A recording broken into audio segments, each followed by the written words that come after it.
Welcome to Karevu. So in this episode of our Leetcode series, we are going to solve the question of valid anagram, which is the 242 question of our Leetcode. So let us get to the question.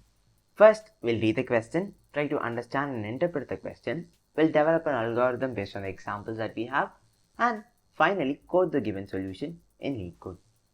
So initially, we are given two strings yes and t. Return true if t is an anagram of yes and return false otherwise. So the first statement given being, we are given two strings named yes and t. We are going to return true if they are an anagram, and if they are not an anagram, then we are going to return false. First, we need to understand what an anagram is in order to solve this question, and that is what is given to us in the next statement.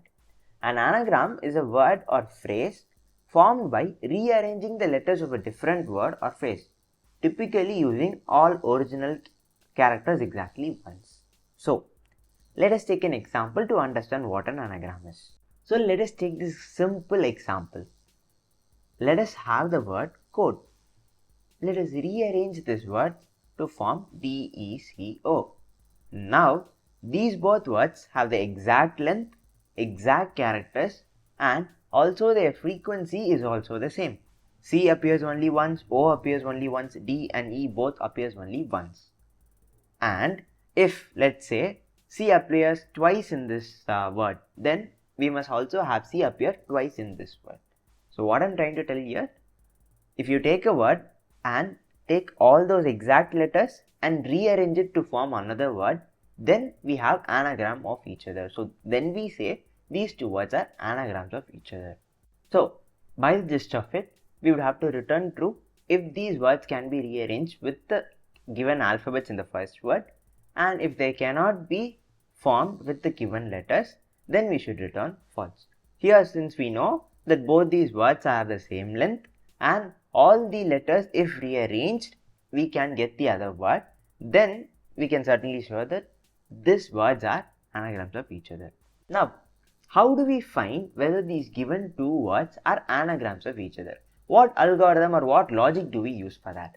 The obvious logic that you would get is, we can obviously use the brute force approach. So the first brute force approach would be to take the character C, and we can check whether the number of C's in the first word and the number of C's in the second word are the same. And then we check the next letter and the next letter.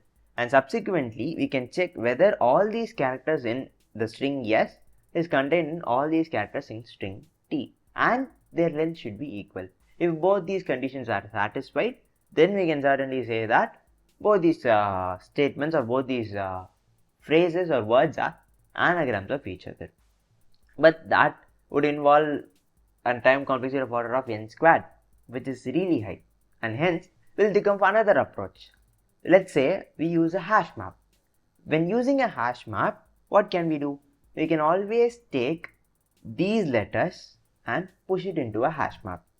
And if these characters are present in the same exact count, then we can say that our two words are anagrams of each other. So how does that work? First, let us traverse the string and push all these elements into a hash map along with their count. So what do we do? First, initially we will have a C and set that value as 1 because it appears only once.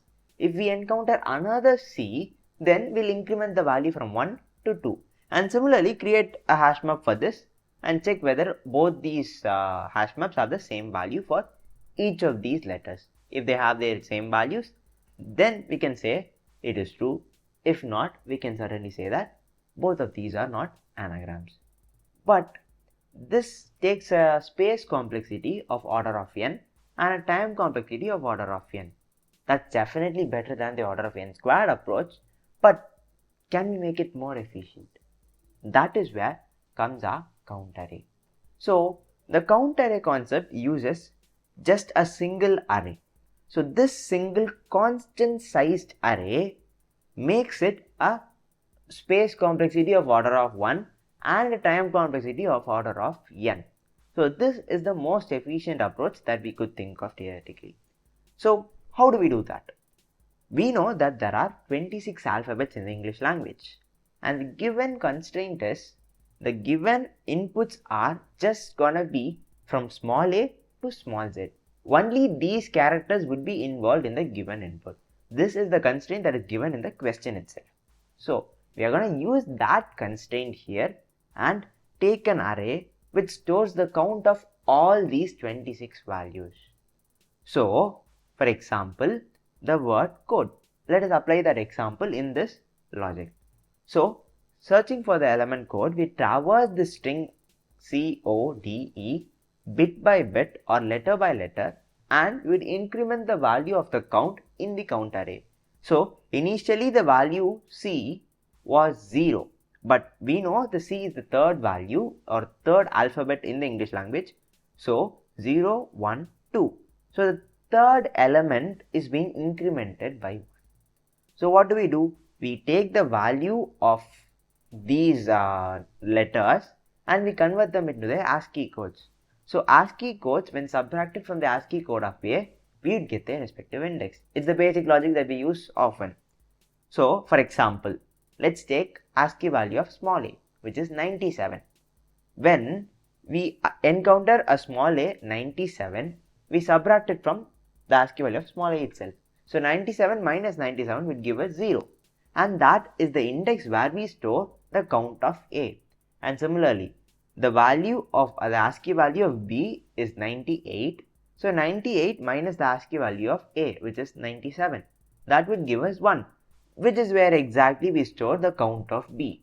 So we are using this ASCII value concept and assigning all the count of these characters into their respective positions, and that is how we store the count of all these elements in a given array. So we are going to use 26 sized array, which is a constant number, and hence we are using constant space. So moving on, next we'll move to O and we'll find the ASCII value of O, subtract it from 97, then we'll get the respective index where we want to store the count of O, and respectively we will increment that value by 1, and again D and again E. So all these elements would be incremented, but the rest of the elements would remain 0. Now what shall we do? We'll take the next word that we got, which is DECO. So the elements that we had was 2, 3, 4 and 5. So C, this is O, D and E. So only these elements or these indices have a 1 in them, and the rest of the indexes have 0 in them. So this is what we are going to use. This is the count array that we got after the end of the first traversal. So we are taking the second word now. The first letter that we are taking is a D. How do we find the index of D? Again we use the same logic. We take D, take its ASCII value, subtract it from the ASCII value of A, and then boom, we have the index of D, which is, as we know, is 3. 0, 1, 2, 3. The fourth letter, as we know, D is the fourth letter, and hence it is present at the third index. So we take this value, which is the count of D in the first string that we saw, this is the S string, and decrement it by 1. And similarly, we take the E letter, find its respective index and decrement that index by 1. And similarly for C and similarly for O. And at the end, as you can see, we have an array which contains only zeros in them. If all these letters that is present in S is present in D, then all these elements would cancel out, and hence we'll end up with an array which contains only zeros in them. Now we can run a for loop to check whether all these elements in the given array are 0. If they are 0, it's an anagram. If they are not 0, it's not an anagram. So in this way, we'll just be using an order of n time complexity and a space complexity of order of 1 because it uses constant space. So this is the logic that we are going to use.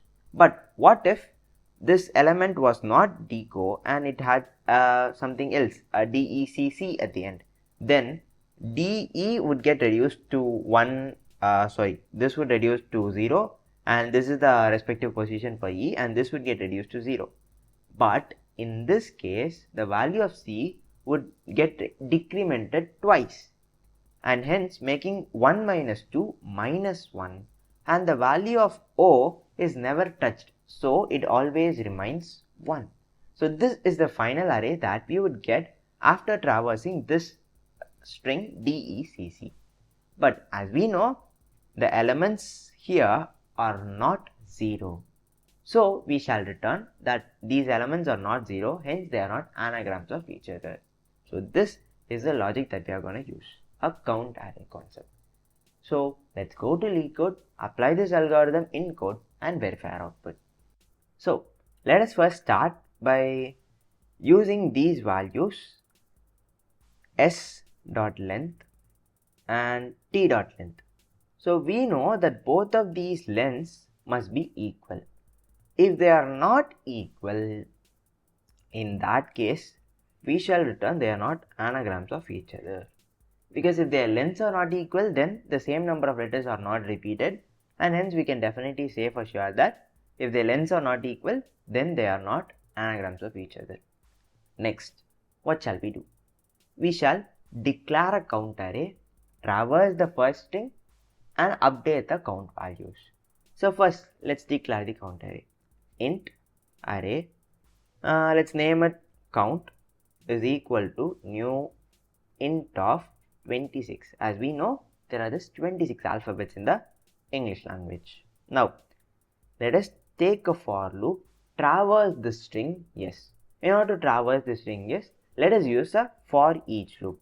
So, character x colon s dot to character array of. So what are we doing here? We are using a for each loop in order to traverse this string. So as we know, string is a data type or a class in Java and not a character array. And hence, we are converting it into a character array and then traversing it using a for each loop. Why do we convert it into a character array? Because a for each loop is only for sequences. And as string is not a sequence by default, we are converting it into a character array. Now, what do we get? At each iteration, we get the first character in the first iteration, second character in the second iteration, and until the last character. So, with this character given to us, what shall we do? Find the ASCII value of that character, subtract the ASCII value of A from that, find the index. Go to that index in the count array and increment the value, right? As simple as that. Now, what do? We first find the index of it. So, index is equal to, we find the ASCII value of x minus 97, which is the ASCII value of small a. Now, what do we do with this? We have found the index. Go to that index and increment the count. So, this is gonna be the first loop that we have. So, after the end of this for loop, we have a count array for the given word yes. Now what do? We take the next word that is given to us t and decrement these count. And finally, if the count array has zeros at the end in all the elements, then it's an anagram, else it's not an anagram. For character x again is equal to t dot to character array of. So if this is true, we again find the index is equal to int of x minus 97. So if this is true, then we decrement the count value. So count of index. So count of index minus minus. If at last the whole count array is 0, then we say that the two words are anagrams of each other. For that, we again use a for loop, but this time we have to traverse this count array. Hence, int I is equal to 0, I is less than 26, I plus plus. Let's traverse this count array and check whether count of I is not equal to 0. If it is not equal to 0, in that case, we shall return false, because we know we want all these elements to be 0. If any of these elements is not 0, if it's 1, -1, 5, 4, any other number other than 0, then we return false. If all these elements are 0, only then will come out of this for loop. In that case, we'll return true, stating that S and T are anagrams of each other. So this is what we are going to do. So this is the program that is going to check whether the given two words or strings are anagrams of each other or valid anagrams. Now let's run this code and verify our output. So running these code for the sample input. Okay, it's not an array. I have to use is that a function and not as a value. It can be used as value only for arrays and not for strings.